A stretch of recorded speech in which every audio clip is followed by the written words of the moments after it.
gitu. Kenapa sampai kemudian kita memutuskan bahwa DPR ini harus kita belah, terus keluarlah sesosok anggota DPR yang kita kenal sebagai Ibu Puan Maharani berbadan tikus, terus kita tuliskan Dewan Perampok Rakyat dan lain sebagainya, ya karena itu puncak kemarahan kita lah. Jadi kalau ditanya video itu puncak kekesalan, iya itu kesel banget. Itu udah titik paling kesalnya BEM UI gitu sama kondisi DPR hari ini. Surat itu tuh tujuan utamanya bukan dijawab, tapi itu adalah sikapnya masyarakat. Bahwa kita sudah tidak percaya lagi dengan banyak yang terjadi di Republik gitu. Mungkin teman-teman bisa bersurat juga ke PT Pos Indonesia untuk dibikinkan kotak surat ya di rumahnya Presiden Jokowi gitu. Masa sekedar sejuta surat dari seluruh Indonesia tidak sampai ke telinga Bapak Jokowi gitu. Presiden Jokowi ini kan sudah akan memasuki tahun ke-9. Tahun ke depan artinya ini adalah tahun ke-10 dan tahun terakhir. Mari kita lihat apakah Presiden Jokowi ini mau mengakhiri kekuasaannya dengan baik atau dengan berdarah-darah.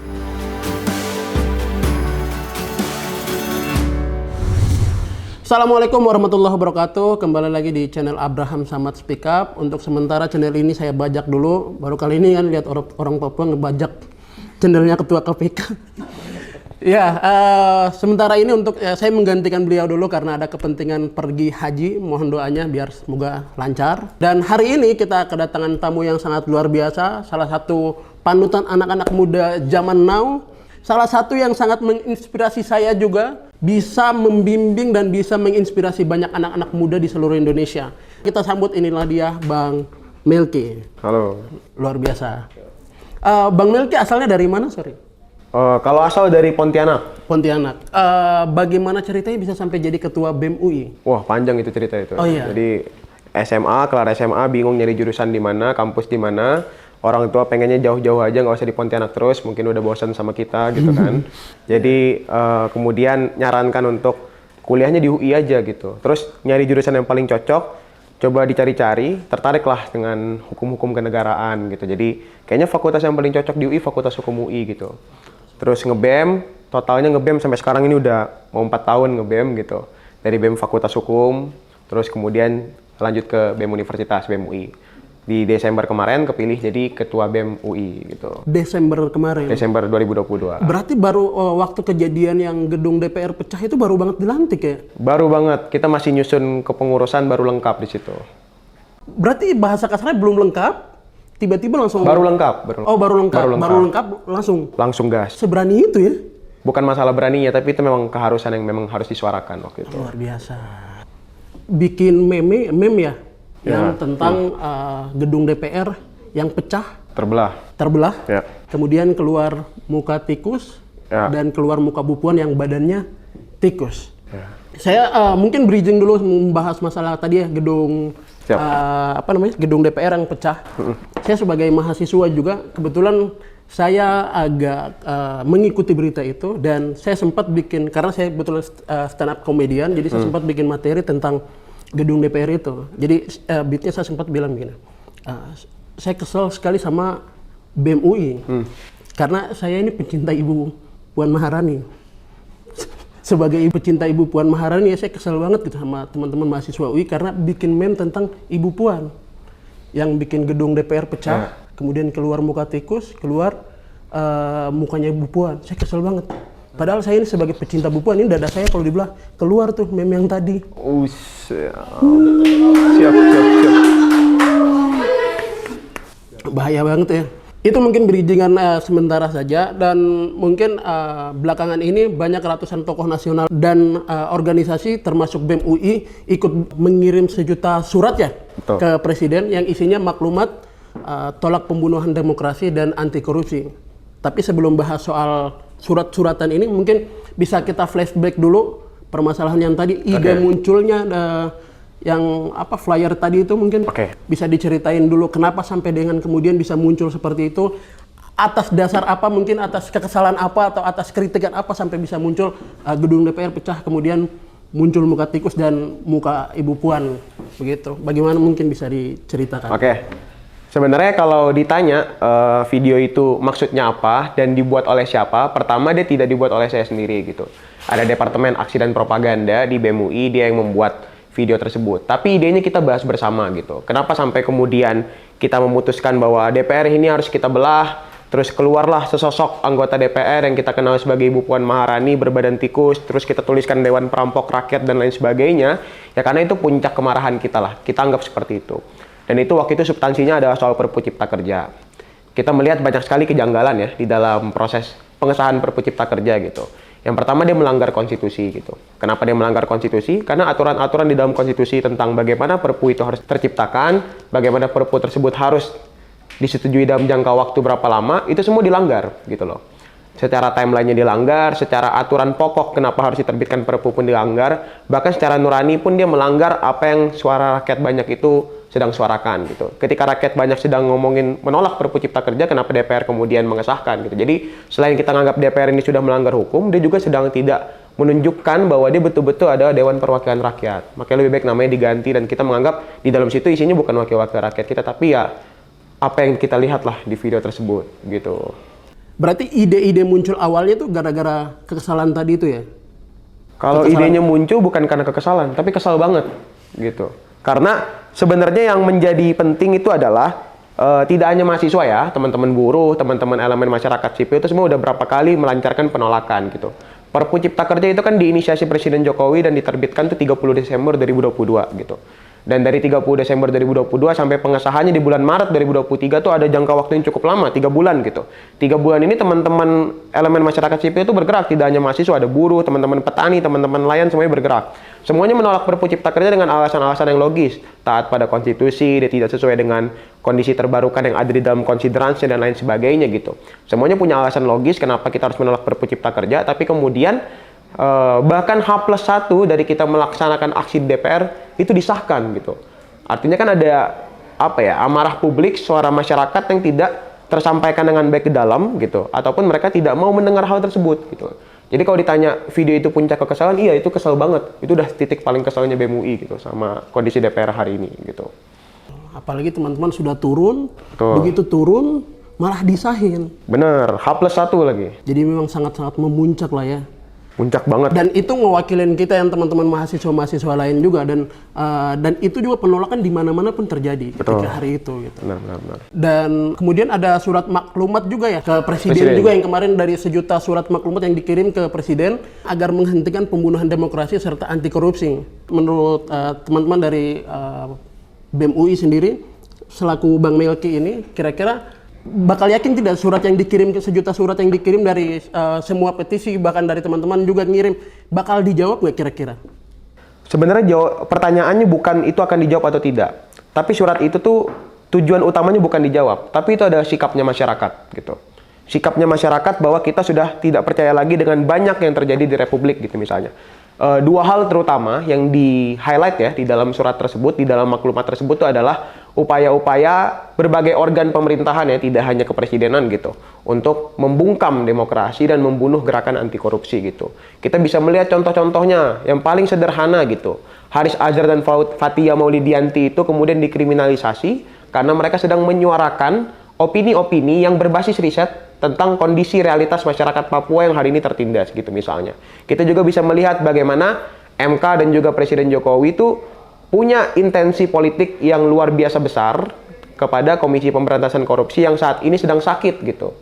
Dan ini menurut kami adalah upaya-upaya pemerintahan hari ini untuk kemudian membungkam suara-suara masyarakat yang dalam hal ini adalah sistem demokrasi dan juga membungkam gerakan anti korupsi. Jadi tujuan utamanya bukan dijawab Presiden Jokowi.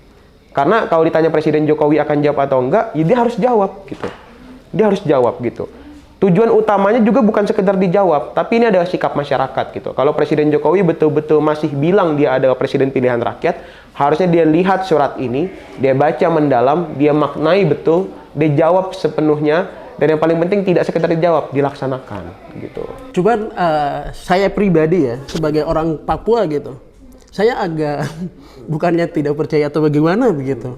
Kalau cuman disuratin pasti akan dijawab gitu. Karena perasaan Papua dari dulu juga kayaknya menyuratin terus. Ya. Tapi kayaknya sampai hari ini nasibnya masih begitu-begitu aja. Mungkin teman-teman bisa bersurat juga ke PT Pos Indonesia untuk bikinkan surat dibikinkan kotak surat ya di rumahnya Presiden Jokowi. Karena kayaknya ada yang salah dengan PT Pos Indonesia kalau surat itu tidak sampai ke rumahnya Presiden Jokowi. Itu yang pertama. Yang kedua, artinya ada yang salah dengan sistem persuratan dan administrasi di PT Pos kalau semua surat itu nyampe tapi surat teman-teman Papua tidak nyampe ke Presiden Jokowi. Ketiga, kalau memang surat itu nyampe artinya ada yang salah bukan di PT Pos, di Presiden Jokowinya. Kenapa dia nggak mau jawab gitu. Tapi gini, kenapa langkahnya lebih mengambil untuk menyurati? Kenapa tidak langsung turun ke lapangan? Atau kita kekurangan masa atau apa sampai kenapa lebih memilih untuk menyurati bukan turun langsung berdialog atau langsung mendatangi atau bawa masa buat ngobrol langsung gitu? Sebenarnya surat ini adalah upaya kita untuk menilai apakah Presiden Jokowi masih punya itikat baik untuk mendengarkan suara masyarakat gitu. Jadi kalau memang surat ini yang adalah upaya pertama kita ini tidak direspon, artinya dia sudah tidak punya itikat baik untuk kemudian mendengar suara masyarakat. Barulah kemudian kita akan kerahkan massa, kita akan layangkan penolakan yang luar biasa besar, kita akan bikin gerakan-gerakan yang tidak pernah Presiden Jokowi lihat sebelumnya gitu. Jadi sebenarnya surat ini bukan berarti kita kekurangan massa atau bukan berarti juga kita sedang lesu, meredup dan lain sebagainya, bukan. Tapi surat ini adalah upaya pertama kita untuk meninjau apakah ada itikat baik dari kekuasaan untuk menjawab suara-suara masyarakat. Kalau tidak ada, baru gerakannya akan 2, 3, 4 kali lebih besar dari tahun-tahun sebelumnya gitu. Kalau memang masih menutup bisa bukan saya mau menggiring opini, cuman kayak bisa bukan mau negatif thinking juga, tapi khawatirnya bisa jadi pemainnya juga ada di istana. Khawatirnya. Sampai soalnya gini, masalah Papua saja dari dulu menyurati, bahkan teman-teman mahasiswa turun demo segala macam ngobrol, tapi tidak pernah dijawab sampai hari ini pun tidak pernah dijawab. Bahkan nasibnya masih sama, malah pelanggaran HAM pun makin tinggi di Papua. Dan mungkin teman-teman juga di diskusi di kampus juga pasti ada gitu. Selama ini kita menyurati, bahkan minta dialog, tidak pernah. Apakah ada kemungkinan kalau teman-teman dari mahasiswa ketika berbicara, teman-teman ngirim surat maklumat akan dijawab? Karena kita yang bertahun-tahun, bahkan berpuluh-puluhan tahun dari dulu begitu, tapi ya masih begini-begini aja. Jadi begini, Presiden Jokowi ini kan sudah akan memasuki tahun ke-9. Ya. Tahun ke depan artinya ini adalah tahun ke-10 dan tahun terakhir. Mari kita lihat apakah Presiden Jokowi ini mau mengakhiri kekuasaannya dengan baik atau dengan berdarah-darah gitu. Jika dia ingin mengakhiri kekuasaannya dengan baik, dia harus tunjukkan itikat baiknya untuk kemudian merespon suara-suara masyarakat. Tapi kalau dia kemudian ingin mengakhiri kekuasaannya dengan tidak baik, dengan dalam tanda kutip masyarakat tidak percaya dengan kepresidenan Bapak Jokowi gitu misalnya, dengan tanda kutip masyarakat menjadi antipati dengan sistem pemerintahan, dengan tanda kutip masyarakat menjadi percaya bahwa isinya di dalam itu koruptor semua, ya silakan untuk tidak dijawab gitu. Itu yang akan kita lihat melalui surat tersebut. Mengenai sampai atau tidaknya, saya yakin sampai. Hari ini teman-teman BEM UI rencana untuk bikin aksi di dalam kampus saja gitu, dengan massa kurang dari 100 orang, infonya sampai ke Polda Metro Jaya. Masa sekedar 1 juta surat dari seluruh Indonesia tidak sampai ke telinga Bapak Jokowi gitu? Yang cuma di kampus aja sampai gitu. Cuma di kampus kecil seperti UI aja nyampe, apalagi 1 juta surat di seluruh Indonesia gitu. Cuman tadi hasil akhirnya kita belum tahu ya. Betul. Maksudnya bakal ditanggepin atau enggak, itu kita belum tahu ya. Cuman saya agak negatifnya itu aja, karena kita yang berpuluh-puluhan tahun tapi masih tetap tidak direspon. Khawatirnya seperti itu. Mau tidak mau ya, ke depan mungkin kita harus turun kayaknya ya. Bukan harus turun, wajib turun. Wajib turun. Mungkin dari Bang Melki sendiri ya, bagaimana melihat situasi negara sekarang yang kualitas demokrasinya, kebebasan berpendapatnya sama anti korupsinya itu mulai saya nggak bilang jelek ya, tapi mulai menurun aja gitu. Menurun aja gitu. Kalau menurut saya jelek, bukan menurun gitu. Kenapa? Kenapa bisa jelek? Oke, jadi pertama. Jeleknya bukan saya kan? Bukan. Bukan ya. Situasi negaranya. Situasi negaranya. Gitu. Jadi gini, kalau ditanya gimana sih situasi demokrasi dan anti korupsi hari ini gitu ya, jawaban saya adalah pemerintah gagap dan gugup dalam mengatur upaya-upaya untuk mempertahankan sistem demokrasi dan juga gerakan anti korupsi yang baik. Gitu. Itu yang pertama. Kenapa? Karena kalau dibilang Indonesia ini makin demokratis, Indonesia makin terbuka ruang-ruang dan wadah berpendapat, atau Indonesia ini semakin terbuka terhadap pendapat-pendapat gagasan baru, jawaban saya adalah lihat aja realitasnya di lapangan sekarang gitu loh. Yang terbaru kita bisa melihat Haris Azhar dan Fathia Maulidiyanti dikriminalisasi karena dia mengeluarkan opininya yang berbasis riset tentang masyarakat Papua. Beberapa tahun sebelumnya teman-teman BEM UI 90 orang diangkut di aksi May Day tahun 2021 karena sekedar melaksanakan demonstrasi. Teman-teman di Universitas Bangka Belitung diskorsing bahkan diancam drop out karena mengikuti aksi. Ada sebuah kampus di Jawa Timur yang hari ini melalui pendekatan rektor dan wakil rektornya melarang mahasiswanya untuk aksi di dalam ataupun di luar kampus gitu. Banyak sekali data-datanya gitu yang menunjukkan bahwa indeks demokrasi kita ini harusnya pemerintah memandang indeks demokrasi ini bukan sekedar angka, tapi lihatlah realitas di lapangan gitu. Masyarakat takut nggak berpendapat di era Joko Widodo gitu loh. Selain itu kalau ngomongin demokrasi, dia tidak hanya ngomongin soal realitas lapangan juga, tapi soal sistemik gitu loh. Apa sih wadah paling demokratis yang kita harapkan bisa menjaga demokrasi? Ya DPR gitu. Karena dia adalah perwakilan suara-suara kita untuk kebijakan-kebijakan publik dan peraturan-peraturan negara yang akan berimbas pada kita juga gitu. Nyatanya sekarang DPR ini bukan menjadi Dewan Perwakilan Rakyat, tapi dia sekedar melicinkan kepentingan-kepentingan rezim, kepentingan-kepentingan eksekutif, dan dipaksa rakyat itu untuk mengikuti gitu. Harusnya kalau dia betul-betul mewakili suara rakyat, tolaklah Perpu Cipta Kerja. Kalau dia betul-betul mewakili suara rakyat, harusnya dia tinjau ulang RKUHP itu sebelum disahkan. Kalau dia betul-betul memikirkan bahwa dia ada Dewan Perwakilan Rakyat, harusnya dia tolak itu revisi Undang-Undang KPK gitu. Nyatanya sampai sekarang kita tidak melihat secara realitas lapangan ataupun secara sistemik demokrasi kita itu berjalan baik gitu. Itu baru demokrasi, belum anti korupsi gitu. KPK yang dulunya kita harapkan sebagai pahlawan kita untuk memberantas segala sudut korupsi, nyatanya sekarang sedang sakit dan tidak ada yang mau nyari obatnya gitu. Kalau orang sudah sakit nggak ada yang mau nyari obatnya, dia akan sakit terus-menerus gitu. Lembaga yang sakit terus-menerus itu silahkan dikoreksi aja, dia pengen reformasi kah, dia pengen kita bubarkan, atau dia pengen kita coba perbarui gitu. Nyatanya sampai hari ini kepuasan masyarakat terhadap KPK itu menurun gitu.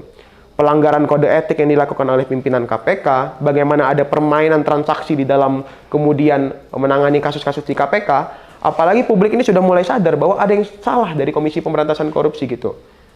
Apa kita harus mempertanyakan hal baru gitu? Yang harus diberantas ini korupsi atau Komisi Pemberantasan Korupsi kalau gitu? Jadi kayaknya kita harus banyak mempertanyakan situasi hari ini dengan kacamata-kacamata yang sederhana aja gitu. Nggak perlu lah ngomongin angka, nggak perlu ngomongin data. Lihat aja realitas lapangannya gitu. Gitu sih kalau menurut saya. Dan ingin menambahkan mungkin tadi yang masalah berpendapat ya. Karena saya melihat sendiri teman-teman mahasiswa Timur khususnya Papua gitu. Ketika diskusi di mana di asrama atau di tempat-tempat diskusi selalu dicap tidak anti NKRI. Betul. Selalu dicap ini separatis. Yeah. Selalu dicap yang negatif. Padahal dari diskusi itulah kita bisa bertukar pikiran, kita mendapatkan ilmu yang baru. Maksudnya begini, kalau memang terbuka, demokrasi itu terbuka, hak berpendapat itu terbuka, harusnya biarin saja. Betul. Cuman ketika kita mau bersuara sedikit, mau bikin diskusi, Intel datang, ngebubarin, Intel ngintai di mana-mana. Dan itu relate terjadi di Pulau Jawa, di Bali, bahkan di Papua sendiri pun terjadi. Dan akhirnya membuat ruang teman-teman dari Papua, bahkan bukan cuma Papua, kalau di Bandung tuh ada beberapa tempat yang kita bergerak untuk menyuarakan masalah-masalah kepentingan rakyat gitu ya. Dan itu ruang-ruangnya tuh dibatasi banget. Mungkin teman-teman sendiri ketika diskusi pun merasakan seperti itu. Sampai akhirnya kita saya berangkat dari sudut pandang orang Papua gitu. Kita merasa bahwa kayaknya keadilan tuh cuma ada di Jakarta, tidak ada di Papua. Karena kita mau sebagai representasi orang Papua mau ngomongin masalah diskusi, masalah ngobrol biasa doang, diskusi masalah latar belakang kita, masalah Papuanya kita, selalu dianggapnya separatis. Jadi akhirnya kita tidak berani berpendapat. Padahal kalau kita lihat di media, kita lihat di TV-TV selalu tuh para pimpinan-pimpinan, para pejabat-pejabat umum, demokrasi selama pimpinan Pak Jokowi itu bisa ngomong apa saja, bisa mengkritik banyak apapun. Haris Azhar ngomongin Papua, sekarang di penjara. Dan mungkin teman-teman sendiri ngerasa ya. Dan mungkin untuk yang tadi yang DPR juga bilangnya perwakilan rakyat. Tapi pada saat lagi rapat ngomong sendiri tuh, kita memanut sama yang di jadi Dewan Perwakilan Parpol. Aduh, tadi saya mau bilang begitu, tapi saya takut. Iya kan, maksudnya kita jadinya mau berpositif thinking juga kejadian di lapangannya berbeda dengan kejadian apa yang diomongin. Akhirnya kita di lapangan betul-betul yang nggak sebahaya itu juga. Cuman kita apalagi mungkin teman-teman kalau merasakan jadi orang Papua akan takut betul, apalagi waktu kejadian 2019 di Kamasan ya, Surabaya. Iya. Dan sebelum itu juga yang demo RUU KUHP dan pelemahan KPK. Betul. Saya yang demo orasi ngebelain masalah RUU KPK saja, pelemahan KPK saja, sudah dicapnya, saya ngomonginnya itu masalah KPK, dicap separatis. Dicapnya separatis. Jadi akhirnya kita yang representasi orang Papua yang mau ngomongin masalah, selain misal ngomongin DPR, mau kritik DPR, akhirnya kena juga ke kita. Dicapnya akhirnya separatis lagi. Padahal yang kita bawakan ya beda sudut pandang gitu. Dan mungkin dari Bang Melki sendiri melihat dinamika politik saat ini ya, berbagai problematikanya membuat banyak anak muda yang curhat di sosial media, mungkin teman-teman di kampus, bahkan teman-teman di kampus tuh banyak yang kayak tidak mau ikut organisasi kampus, tidak mau ikut pemilihan, buta akan terhadap politik. Butanya itu karena memang melihat di TV ya kejadiannya seperti itu, yang diberitakannya yang selalu korupsi apa dan segala macam. Akhirnya teman-teman tuh banyak yang memilih untuk golput. Nah, untuk Bang Melki sendiri melihat itu seperti apa? Sebenarnya tadi kalau dibilang di masa Pak Jokowi itu kita bebas untuk berbicara, saya sepakat gitu. Kita bebas untuk ngomongin apa aja, tapi sehabis berbicara mungkin kita tidak bebas gitu. Itu yang sebenarnya cukup menarik dari pemerintahan Jokowi hari ini. Iyalah, ya bebas, mau ngetik apapun di Twitter bebas, mau ngetik apapun di TikTok, bikin video apapun di TikTok, Instagram dan kawan-kawannya bebas gitu. Kemarin BEM UI mengeluarkan 2 publikasi gitu. Kita mengeluarkan soal bagaimana, pada intinya 2 publikasi itu menjelaskan bahwa Presiden Jokowi janganlah ikut cawe-cawe dalam pemilu 2024. Karena dia wasit dan hakim garis, dia bukan pemain, dia bukan kesebelasan gitu. Jadi dia tidak pantas untuk bermain di dalam pertandingan yang dia adalah wasitnya gitu. Kita sekedar mengkritisi dari sudut pandang yang akademis gitu. Kita coba kaji konstitusi, kita coba kaji peraturan-peraturan, kita coba kaji etiknya gitu. Nyatanya beberapa jam sehabis kita mempublikasi hal tersebut, Twitter BEM UI diretas sampai hari ini gitu. Sampai sekarang? Sampai hari ini, sampai kita masih ngomong berdua ini Bang, masih diretas gitu. Twitter BEM UI gitu. Dan belum balik sampai hari ini. Pelakunya? Pelakunya tidak tahu siapa, karena mungkin kita punya keterbatasan ya untuk kemudian bisa mendeteksi siapa pelakunya. Tapi analisa sederhananya, analisis gembelnya gitu bahasanya gitu, ya yang melakukan ada orang-orang yang tidak suka kritik terhadap Pak Jokowi, pasti. Gitu. Karena tidak mungkin hal itu terjadi tanpa ada kaitannya dengan publikasi tersebut. Jadi kalau melihat situasi hari ini benar, itu sangat mempengaruhi anak muda gitu.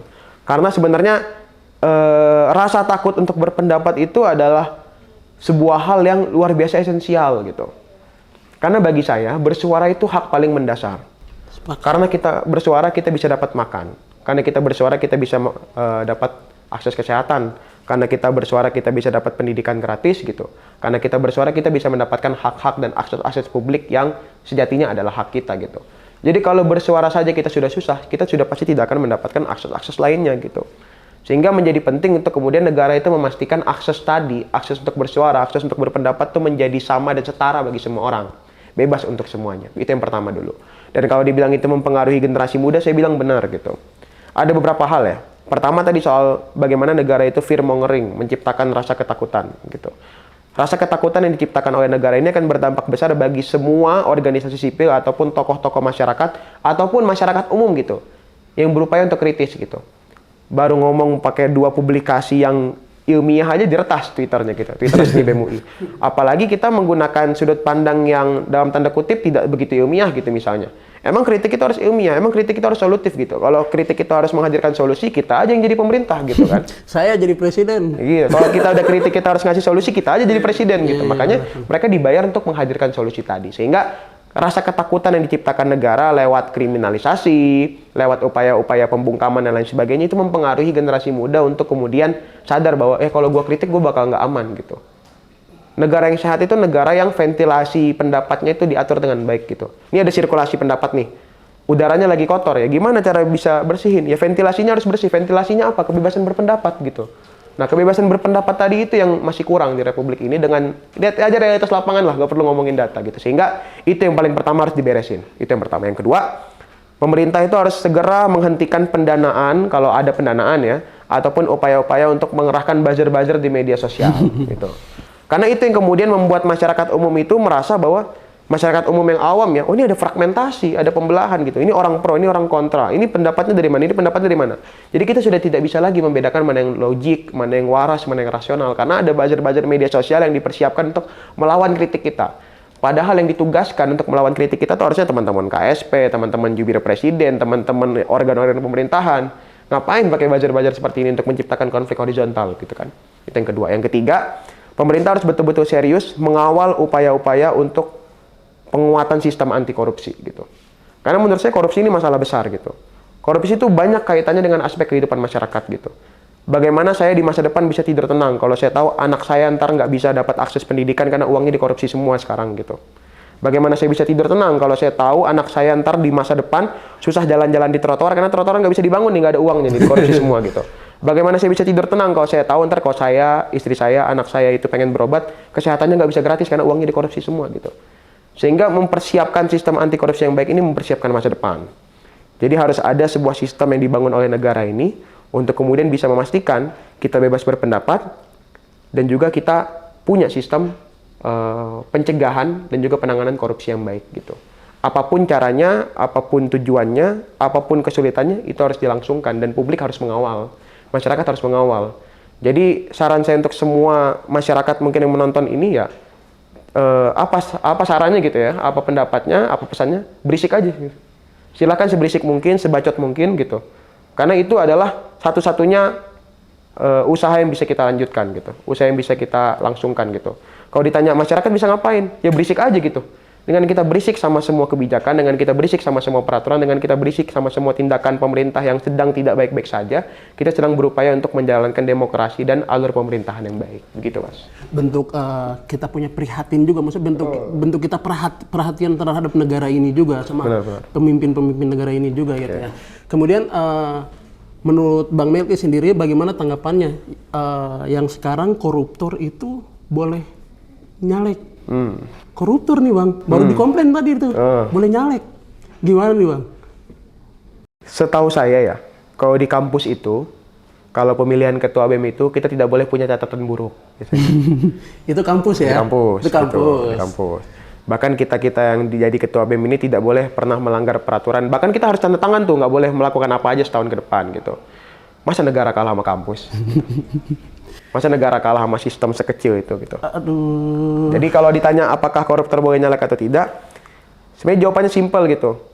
Caleg-caleg sekarang aja belum bisa membuktikan bahwa dia betul-betul tidak akan korupsi. Apalagi yang mantan pelaku korupsi. Simpel aja, Pak. Iya, ngeri lagi.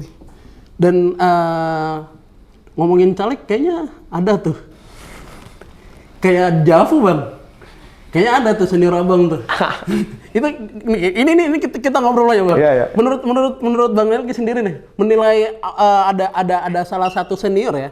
Bahkan sebelumnya juga ada 2012 Bang Valdo Maldini. Ya. Kemudian di yang baru-baru ini angkatan 2017 ya. 19. Manik 19. Oh 19 ya. Ya. Bang Manik juga. Menurut Bang Melki bagaimana? Sebenarnya nyalek atau tidak ya, itu pilihan politik yang bebas kan sebenarnya gitu. Kita mau nyalek, kita kemudian mau nyapres, saya mau nyalon presiden 2024 kalau punya dukungan partai ya suka-suka saya gitu sebenarnya gitu. Cuman yang harus bisa kita pastikan dan kita kawal adalah mereka tidak nyalek dengan jualan mantan ketua BEM UI. Mereka harus punya gagasan gitu. Ya bebas dia mau mantan ketua BEM UI atau dia mau mantan office boy di UI atau dia mau mantan tukang jualan cilok di dekat kosan-kosan di UI, silahkan gitu. Kalau mau nyalek silahkan gitu. Tapi dia harus bisa buktikan dia punya gagasan gitu. Jadi jangan sekedar jualan dia mantan mahasiswa, mantan aktivis, mantan ketua BEM, dia harus jualan gagasan, jualan narasi gitu. Saya kritik tuh beberapa partai yang sekedar joget-joget doang di TikTok tuh. Saya kritik tuh, bikin lagu, joget-joget doang, bikin mars. Warnanya apa Bang? Ya warnanya warna-warni lah gitu ya, warna-warni. Kayak saya kritik karena daripada banyak nyanyi-nyanyi, mending nyanyikanlah sesuatu yang berbau narasi-narasi yang bagus gitu. Mereka ini kan artis, mereka ini kan public figure, mereka ini kan influencer. Ada nggak narasinya soal ngomongin ekonomi kreatif gitu? Ada nggak gagasannya ngomongin soal bagaimana anak muda itu bisa dapat pekerjaan, tapi ntar kalau dia dapat kerjaan dia bisa manusiawi itu pekerjaannya, kesehatan mentalnya diatur gitu, dia punya jaminan yang baik dan lain sebagainya. Daripada mereka nyanyi-nyanyi dan joget-joget, mending mereka nyanyikanlah gagasan-gagasan yang bagus gitu kan. Jadi makanya itu pun berlaku sama ya untuk mantan ketua BEM UI entah itu tahun berapapun yang kemudian memutuskan untuk nyalek gitu. Ya kita akan kawal betul. Jangan sampai mereka sekedar jualan mantan ketua BEM UI, tapi mereka harus jualan gagasan gitu. Walaupun banyak banget komentar-komentar dari netizen yang jilat ludah sendiri gitu. Padahal kan yang dijilat ya es krim gitu, bukan ludah sendiri gitu kan. Nah, tapi kalau dari Bang Melki sendiri ada rencana nggak kira-kira? Kalau lulus nih, kira-kira ada rencana buat nyalon nggak nih? Nyalon belum ada, tapi kalau ke barber ada gitu ya, nggak harus nyalon gitu. Oh iya, cukur rambut dong. Cukur rambut. Gitu. Bukan salon yang itu bang. Iya. Yang jelas sebenarnya gini gitu, ketika lulus kita akan berusaha untuk memastikan semua orang yang ada di pemerintahan itu. Kan 2024 jelas nggak bisa nyalon dong. Ya. Nggak bisa nyalon dong, karena saya nggak daftar gitu kan. Tapi kita akan memastikan selama 5 tahun dan bertahun-tahun ke depan orang-orang yang duduk itu bisa bawa gagasan gitu. Entah wadahnya pakai BEM UI atau enggak, kita bisa ngawal hal tersebut gitu. Mungkin pertanyaan terakhir kali ya, mahasiswa kan adalah salah satu harapan masyarakat, sehingga perlu sekali konsolidasi yang kuat. Nah, kira-kira tanggapannya seperti apa nih? Di tahun 2023 ini, mungkin ini pesan ya buat seluruh masyarakat Indonesia gitu ya, yang kemudian menggantungkan harapannya pada mahasiswa ataupun elemen masyarakat sipil lain gitu. Jawabannya di tahun 2023 ini sudah ada gelombang besar. Dari awal tahun aja rasa solidaritas itu sudah terbangun. Mahasiswa bergabung dengan buruh, bergabung dengan nelayan, bergabung dengan elemen masyarakat sipil, NGO dan lain sebagainya. Kita sudah bergabung di awal tahun untuk Perpu Cipta Kerja. Dan komunikasi itu terlantun sampai bulan ini, bulan Juni gitu. Jadi bisa saya pastikan bahwa solidaritas di antara berbagai elemen masyarakat itu sedang terbangun dan sedang kuat-kuatnya nih di tahun ini gitu. Jadi ini juga warning buat pemerintahan gitu. Kalau mereka kemudian melakukan blunder-blunder besar, kalau mereka kemudian melakukan hal-hal yang salah, kalau mereka dengan berani-berani kemudian menyelewengkan suara-suara masyarakat, gelombang besar penolakan tuh akan ada. Dan kita bisa pastikan ini 2, 3, 4 kali lebih besar dibanding tahun-tahun sebelumnya. Karena konsolidasi sudah terbangun, bahkan beberapa minggu ke depan akan ada konsolidasi besar pastinya gitu yang kita rancang gitu. Karena kita sudah jenuh dengan berbagai kejanggalan gitu. Sudah siap dengan berbagai gerakan gitu. Jadi ini adalah warning gitu buat pemerintahan dan juga alarm buat masyarakat bahwa harapan itu masih ada. Jadi bagaimana cara masyarakat sipil kemudian bisa berperan? Ya dengan berisik sebanyak-banyaknya, dengan komentar sebanyak-banyaknya, dengan ikut bergerak dan ikut bersuara. Dan khusus buat anak-anak muda mungkin yang sudah enek dengan, maksudnya berarti sudah enek dengan pemerintahan yang lebih memilih untuk golput, itu bagaimana tanggapan kira-kira? Golput itu pilihan kan? Karena memilih dan dipilih itu hak, bukan kewajiban kan? Iya. Itu bukan kewajiban. Cuman jawabannya gini gitu. Kalau teman-teman hari ini memilih seseorang ataupun tidak memilih seseorang, kalian tetap punya hak untuk kritik gitu. Jadi terserah lah mau pilihannya golput, mau pilihannya tidak golput dan lain sebagainya, itu pilihan gitu. Cuman saya menganjurkan teman-teman untuk kuliti betul semua calon gitu. Jadi sebelum golput kuliti betul lah semua calon gitu. Entah itu calon presiden atau calon legislatif di daerahnya masing-masing ya, dikuliti betul gitu. Baru kemudian memutuskan golput. Kalau teman-teman bisa menggantungkan harapan pada seseorang yang visi dan misinya jelas untuk Indonesia atau untuk daerah teman-teman, silakan dipilih. Kalau tidak ada, silakan golput gitu. Mungkin terakhir sebelum tutup, ada kata-kata yang pengen disampaikan dulu atau ada pesan-pesan yang pengen disampaikan dulu ke teman-teman? Buat anak-anak muda di seluruh Indonesia, buat seluruh mahasiswa di seluruh Indonesia, buat seluruh masyarakat sipil di seluruh Indonesia lah. Percaya harapan itu masih ada. Sekecil apapun harapannya itu harapan gitu. Dan harapan itu layak untuk terus diperjuangkan selama kita masih punya iman yang kuat untuk terus berjuang gitu. Jadi kita harus percaya keadilan itu nggak turun dari langit gitu. Keadilan itu harus dengan lantang dan dengan keras diperjuangkan. Dan kalau kita sedang tidak bersuara, terutama untuk anak-anak muda ya, ini ancamannya bukan buat bapak, ibu, tante, om, kakek, dan nenek kita gitu. Ini ancamannya buat kita semua. Tidak bersuara sekarang berarti masa depannya akan ambruk, jebol, dan berantakan gitu. Tidak bersuara soal korupsi, sudah dipastikan masa depan kita tidak akan ada infrastruktur yang bagus gitu. Tidak bersuara soal demokrasi, bisa dipastikan bertahun-tahun ke depan kita susah untuk berpendapat. Tidak bersuara soal sistem hukum yang baik, sudah dipastikan produk-produk hukum yang akan menimpa kita bertahun-tahun ke depan itu tidak akan baik. Jadi saran saya, segera bergerak, segera bersuara sebanyak-banyaknya, karena ini bukan memperjuangkan siapapun selain masa depan kita semua. Terakhir, terima kasih banyak Bang Melki sudah hadir.